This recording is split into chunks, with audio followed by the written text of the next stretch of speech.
She leaned in, closer than anyone had ever dared. Her breath, warm and charged with static, danced across his cheek. The air between them shimmered under the humming neon glow of the docking bay's plasma rings. Without a word, her tongue, smooth, hot, and utterly alien, traced a line from the edge of his jaw to the corner of his lips. His pulse stopped. Time stilled. She whispered into the shell of his ear, "Now you carry my essence, and every secret of my people." His knees gave way as everything went white. Calen Ward had never believed in fate. Luck, maybe. Gravity, definitely. But fate? That belonged in dusty religions and overwritten love songs. Yet here he was sprawled flat on a metal deck on the outer rim station of Varley 7, surrounded by alarm klaxons, curious onlookers, and one alien woman with cyan skin, copper fire hair, and a look in her eyes like she already owned his soul. He blinked rapidly, trying to recover from the sensory overload still pulsing behind his eyelids. The taste of her touch, whatever had just happened, still burned electric across his skin. The guards around them looked as stunned as he felt, frozen mid-interrogation like statues caught in some strange cosmic joke. "What the hell was that?" he croaked.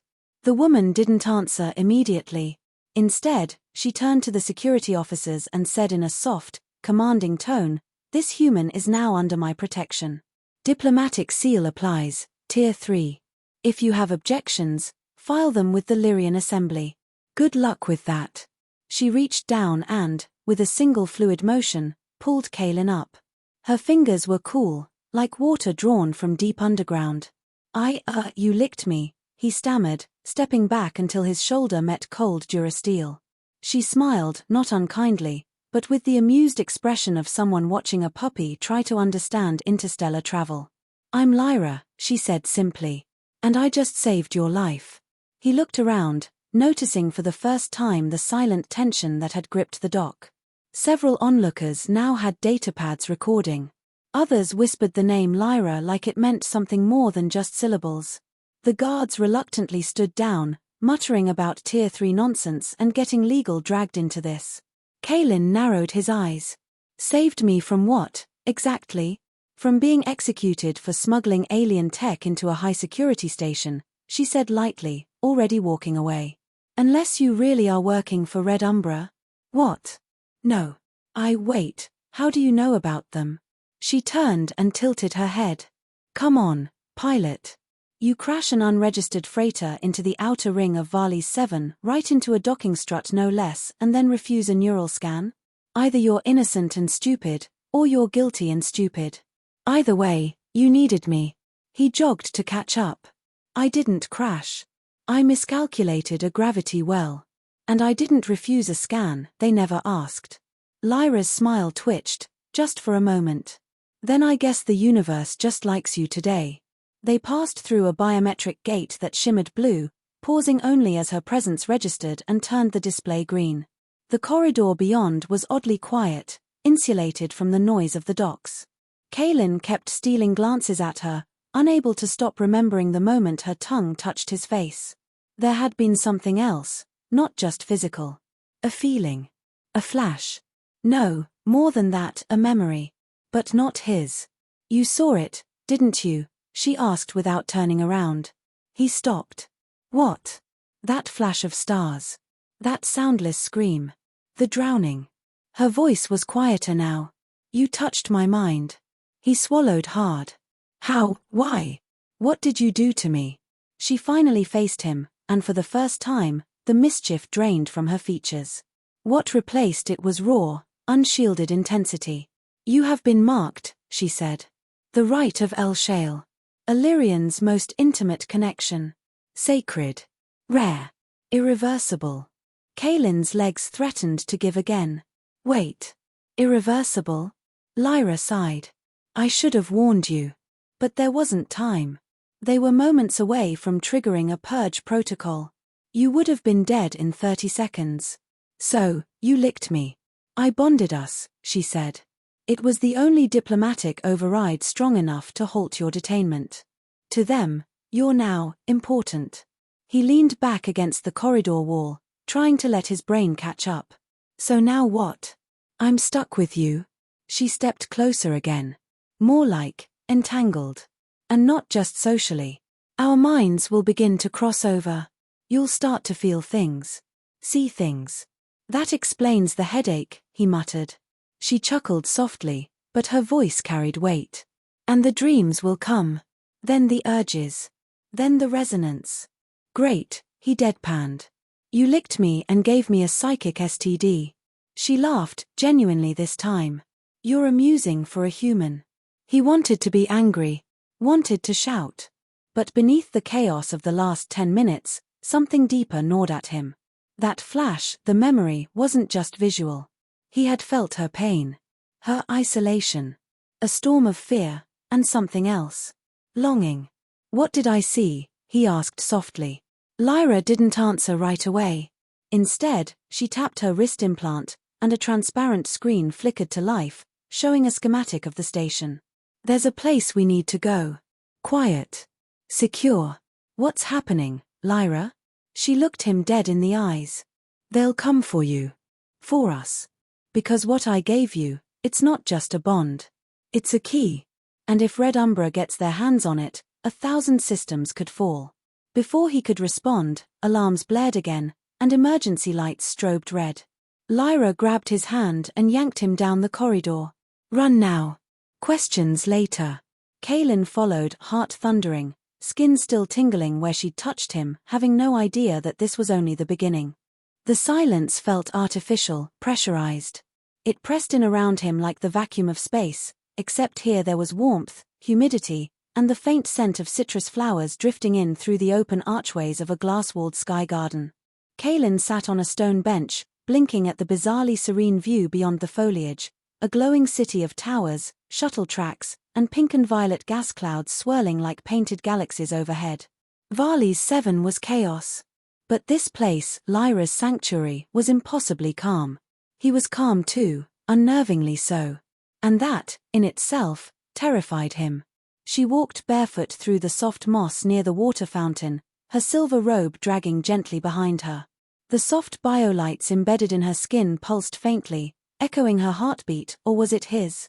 He couldn't tell anymore. You're still fighting it, she said without looking at him. Her voice didn't accuse. It was soft, maybe even sympathetic. The bond. You keep trying to pull your thoughts back into yourself. Like clenching your fist around smoke. He shifted uncomfortably. Because I didn't ask for this. I know, she replied, finally turning toward him. But that doesn't change what it is. Calen stood, rubbing his arms like he could wipe off the strange warmth lingering from when they touched hands while escaping the corridor. He hadn't stopped feeling it since. It wasn't just skin deep. It was emotional, spiritual, overwhelming. Every time she moved, he felt it in his chest. Every time she blinked, he wondered what she was thinking until he didn't have to wonder anymore. Her thoughts leaked into his dreams like whispers from another life. What exactly is this bond? He asked, finally breaking. Lyra walked to the edge of the platform, overlooking the glowing city. It's called El Shale. In our language, it means the shared thread. We developed it in the old wars. It was how diplomats built empathy between warring species. But over time, it evolved. Became sacred. Intimate. Reserved for life pairs. Life pairs. Calen's voice cracked. You're saying I'm your... No. She turned to him quickly. I'm saying you could be. If we choose to accept the bond's full resonance. But we haven't. Not yet. So I'm in some kind of romantic purgatory with an alien ambassador who thinks licking faces solves diplomatic crises. She smirked. That's one way to phrase it. He exhaled and looked out over the glass railing.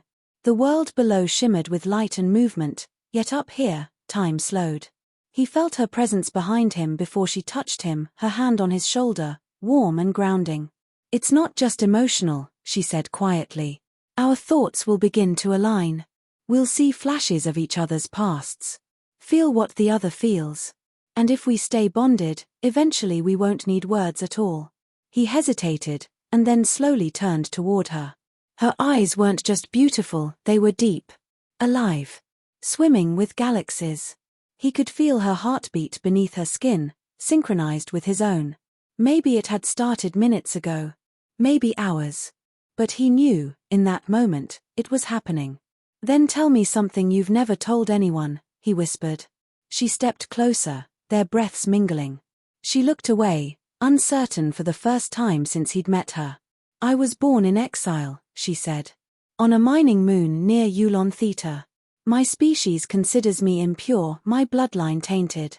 My role in the diplomatic corps is a performance. They call me ambassador, but I'm just their cover. He studied her face. Saw the pain behind the perfect posture. And without thinking, he reached up and brushed a copper strand of hair from her cheek. You're not broken, he said. You're just honest in a world that hates the truth. She stared at him, and he felt it, her walls crumbling, one by one. Not physically. Not in some fantasy-driven kiss. But in the pulse between them, the emotional link glowing brighter now. Their memories began to spill over: childhood loneliness, fear of silence, a yearning to be truly seen. Calen felt himself drowning in it, and he didn't want to come up for air. Then the datapad in her robe buzzed violently. She stepped back instantly, like a circuit had broken. The moment shattered. She pulled up the alert. Her pupils shrank.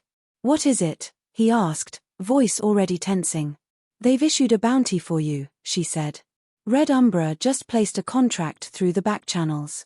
And it's been tagged with an interlinked trace virus. They'll track your neural pattern across the station's biometric network. He swallowed. That's not legal. Neither is what they want from us. She pulled out a small metal sphere and threw it to the floor. It exploded with a hiss, releasing a cloud of silver mist. A tunnel formed through the mist, an escape route. Where does it go? He asked. A courier pipe. Off-grid. Leads to the lower levels. If we stay topside, you'll be dead in an hour. Then let's move. They ducked into the tunnel. The walls of the pipe flashed with streaks of artificial lighting. The pressure of their shared presence grew heavier. Calen could feel her fear rising, though she didn't speak. And she, in turn, could sense his confusion, and the part of him that was strangely, dangerously excited. As they slid into a narrow maintenance shaft at the end of the route, she paused. We can't keep running forever, she said. He turned to face her. Then stop holding back. Tell me what they're really after. Her lips trembled. You don't understand. That bond one gave you, it's not just emotional. It's encoded with something. Something ancient. A memory seed. My people locked it in our neural threads generations ago. And now they believe I've passed it to you. What's in the memory? I don't know, she whispered. But Red Umbra will kill us both to extract it. He stared at her. Then, slowly, he took her hand again. This time, he didn't flinch at the flood of emotion. He let it crash into him, her sorrow, her fear, her longing. And beneath it, the ember of something warmer. Affection. Maybe even love. They can come, he said. Let them try. Just don't let go of me again. She leaned her forehead to his. Their bond pulsed, stronger. Deeper.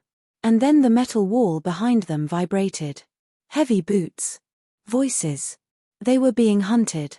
Lyra pulled a curved blade from her boot. Then we make a stand, she said. The only sound was their breathing, matched in rhythm now, as if their lungs had agreed on a silent compromise. Calen pressed his back to the cold shaft wall, his heart a thundering metronome in his ears.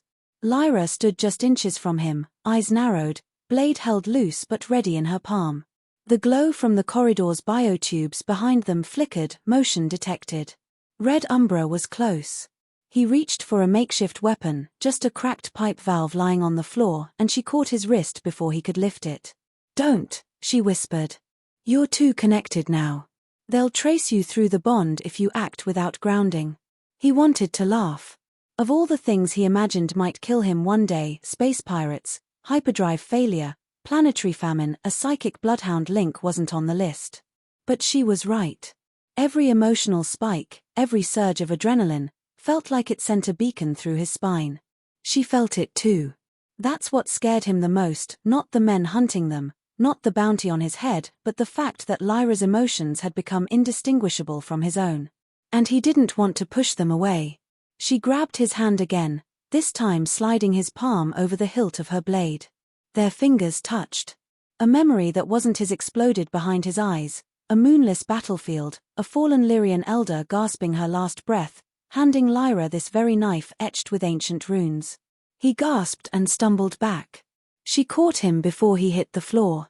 "Now you understand," she said gently. He nodded. Then the shaft vibrated, a pulse wave. They had triggered a scan beacon. She looked up sharply. "Time's up." They ran. The maintenance corridor twisted downward, the light dimming with each level they passed. Calen's lungs burned. Lyra, in contrast, moved like liquid shadow.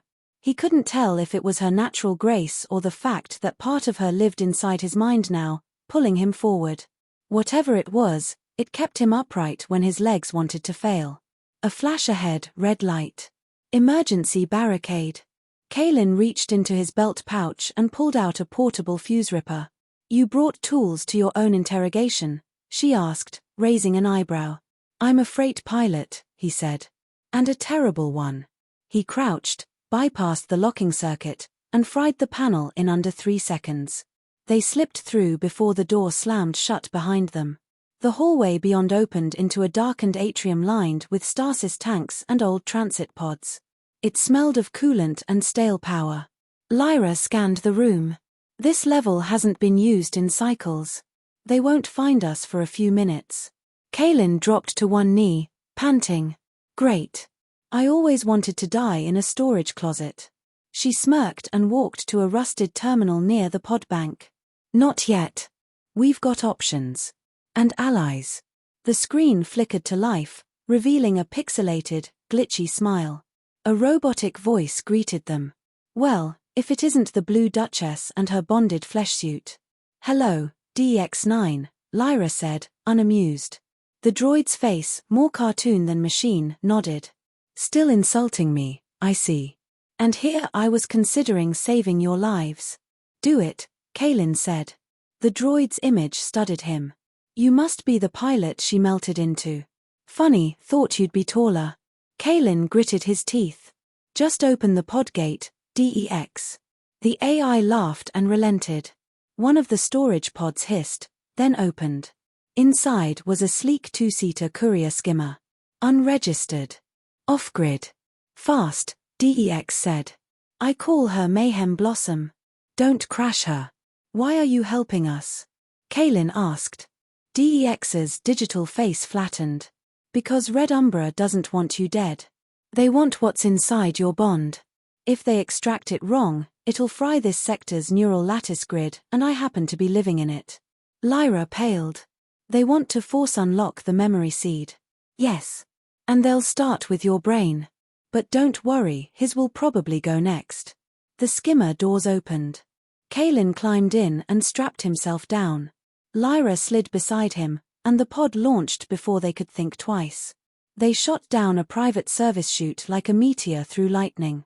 Varley's 7 blurred past, steel, glass, veins of light and vertical gravity shifts.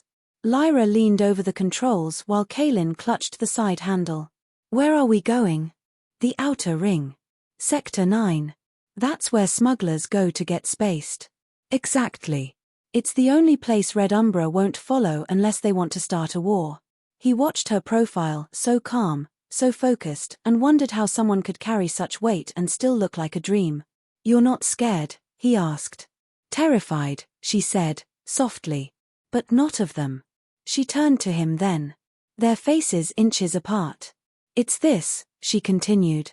"This bond. You're in my thoughts, Calen. In ways I didn't know were possible. It's dangerous. Not because of the memory seed, but because I don't want to lose you." He froze. Not because of what she said, but because it was exactly what he was feeling, and she'd said it before he could. He leaned forward. Their lips met, slowly, gently. There was no explosion, no dramatic music in the background. Just warmth. Certainty. A moment in the middle of chaos where nothing else existed. And then the skimmer jolted. Outside the rear window, a shadow blocked the station's light. A Red Umbra interceptor ship had locked on. "They found us," Lyra said. "How?" DX's voice buzzed through the speaker. They hacked your pulse imprint through my own servers. Guess that kiss made too much noise. Calen cursed. What now? We jump, Lyra said. He stared. Jump what? The sector wall. There's a breach point. If we hit it with enough speed, we die. Or we escape. They locked eyes. Then he nodded. She hit the throttle. The engines screamed. The city vanished behind them. The breach point loomed ahead, an unstable plasma field flickering around a broken section of hull. Calen reached over and grabbed her hand. Whatever happened next, he wasn't going through it alone. The skimmer shot forward like a bullet through starlight. And they jumped. The stars came first, blinding, infinite, wrapped in ghost light. Then the sound, like every breath Calen had ever taken, was being torn apart and rebuilt from scratch. The skimmer tumbled through the breach in Varley's 7-sector wall, trailing plasma fire and a scream of torn reality behind it. Calen's vision blurred as gravity folded in on itself and straightened again. Then stillness. Silence. Peace. They had made it. The courier drifted into a space unlike anything he'd ever seen. A binary star system bathed in gold and rose, casting soft spirals of warmth across a field of shimmering crystal structures floating between the stars. The structures pulsed alive, somehow. Ancient. Their very presence thrummed against his skin like a memory waiting to be unlocked. Lyra opened her eyes and exhaled slowly. We're here. Where or is here? She gazed out the canopy, her voice barely audible. The origin fold. The cradle of my people. He leaned forward, taking in the towers of translucent mineral and light, suspended in orbit like frozen fire. I thought it was a myth, he said. She nodded. It was. Until you. He turned to her. Me. She reached for his hand again. There was no hesitation this time. As their fingers intertwined, the bond between them flared brighter than ever before. His breath caught, not from fear, but from the sheer intimacy of it. Her heartbeat filled his chest. His memories flickered through her mind. I wasn't supposed to unlock the coordinates, she whispered. No Lyrian ambassador was. The memory seed was placed within us as a riddle, an impossible cipher. But when I chose you, when we connected, I passed the key without knowing it. Calen looked down at their hands. And now Red Umbra wants to tear that key out of me. They'll try, she said. But we're already ahead of them. A blinking light flared on the skimmer console. They weren't alone. Another ship emerged from the fold's edge, massive and black, with red veins glowing across its hull. The Red Umbra flagship. It had followed them through the breach. Alarms blared inside the skimmer. Target lock. Lyra's expression didn't change. We finish this here. What do? We activate the vault. He blinked. The what? She stood, her hand still gripping his. Those structures out there. They're the minds of my ancestors. Preserved. Encoded. If we merge fully, body and thought, we can unlock them. You mean complete the bond? Yes. And if we don't? They'll destroy everything. He stood with her, the cockpit now glowing around them, reacting to their presence. Then I guess it's now or never. She reached up, her fingers brushing his temple. He leaned in. No fear. No hesitation. Their foreheads touched. And the stars exploded. But not in fire. In memory. He was a child again, lost in the storm of space, his parents' voices echoing from an escape pod. She was standing alone at a Lyrian tribunal, surrounded by judges who looked at her like an impurity. He saw her pain. She saw his loneliness. And then, they were together. In a meadow on a world neither of them had ever visited, laughing under silver trees. Not real. Not yet. But possible. Their minds began to fuse. He felt her heartbeat slow. Then stop. No, not stop, align. With his. In the vault, the structures began to pulse. Outside, the Red Umbra flagship charged its main weapon. Lyra's voice came from inside his thoughts now. If you accept this, we are one. If you resist, we both die. He didn't hesitate. I accept. The bond snapped into place like a final puzzle piece. Power surged through the cockpit. The skimmer vanished in light. From the center of the origin fold, a wave of crystalline resonance exploded outward, hitting the Red Umbra ship mid-charge. The flagship cracked in half, the red veins burning to white as the energy folded it in on itself. Then, silence. When the light faded, Calen and Lyra stood together on the vault's surface. No ship. No cockpit. Just stardust and silence. But they weren't dead. They were changed. Lyra opened her eyes. They're awake. All around them, the crystal towers shimmered, and then they spoke. Not in words. In thought. A council of ancient Lyrian voices, welcoming the bonded pair who had unlocked the fold. Calen felt them inside his soul, curious, wise, warm. They granted Lyra her full lineage. Restored her rank. Named her keeper of the fold. And to Calen, a title that meant more than any crown. Chosen bond. Together, they returned, months later, to the Galactic Council. Lyra, radiant and composed. Calen, transformed but still himself. No longer freight pilot. No longer fugitive. A bridge between species. Between worlds. In their testimony, they offered no threats, only a warning. The fold had awakened. And balance must follow. Red Umbra scattered. Their power broken. And in the years that followed, under Lyra's diplomacy and Calen's memory of Earth's capacity for love, a new alliance rose, human and Lyrian side by side. And on the rare nights when Varley's Seven's upper sky cleared, you could see them, two silhouettes beneath the twin stars of the fold, dancing in the soft hum of stardust and silence. Their lips would meet. Their pulses would sync.